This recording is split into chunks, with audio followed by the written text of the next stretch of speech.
Namaskaram. Today is day 61 of the Mahashivratri challenge. I'll be walking you through what a typical day of practices looks like for me. I get asked a lot about my sadhana, so before we start, just a quick note. Every day is a little different. Some days I do more cycles of something, some days less. I might wake up a little earlier, sometimes a bit later, or shift practices to the evening. But one thing never changes. Every day the practices happen. I may not film everything daily. It's a lot of hours and a lot of editing, and honestly, it's not always necessary. But today, I'll give you a glimpse into what an average day looks like for me. So today, I woke up at 4:50 a.m. and started with 40 minutes of breath watching, followed by Guru Puja. I was in a very meditative space, so I skipped anything too physical in the morning. Instead, I did 3 cycles of Surya Kriya, Yogastas, Shakti Kriya, Shambhavi, and my Samyama process. I wrapped up around 10:30 a.m. Another question I get often is, why don't I share the full sequence of my practices? The simple answer is this. Yoga, especially that which is offered at Isha, isn't just physical exercise. These are powerful transformative energy processes, and they're meant to be learned in a committed environment under the guidance of a trained teacher.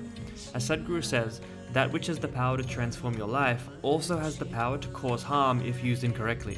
So if you're interested in learning Hatha Yoga or any other Isha practices, I strongly encourage you to register for a program, either at your local center, at the ashram, or by connecting with one of the many Isha Hatha Yoga teachers all across the world. This way you learn it properly, safely, and in its full depth. Around 1:30 p.m, I sat for my first shunya of the day. Since my seva keeps my mind pretty active, I usually do 15 to 20 minutes of breath watching first, just to settle the system before going into the shunya meditation. At 4 p.m, I started my evening practices. This isn't a luxury I usually have in the ashram because the schedule is quite intense, but in Mumbai anyway, things are a little bit more flexible, so I'm making the most of it.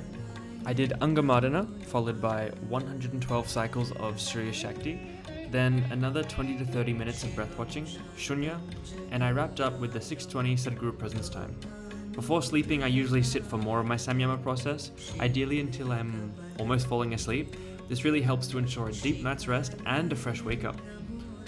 I know that this is many hours of practice, and it may not sound realistic for everyone's daily life, but what I can share is this.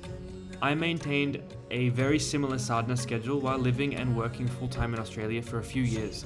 Maybe not these exact timings, but I kept everything alive. One thing I've learned in my 12 years of practice, when you make your inner growth a priority, everything in your life works out. And when it doesn't, you don't really mind because you are on fire.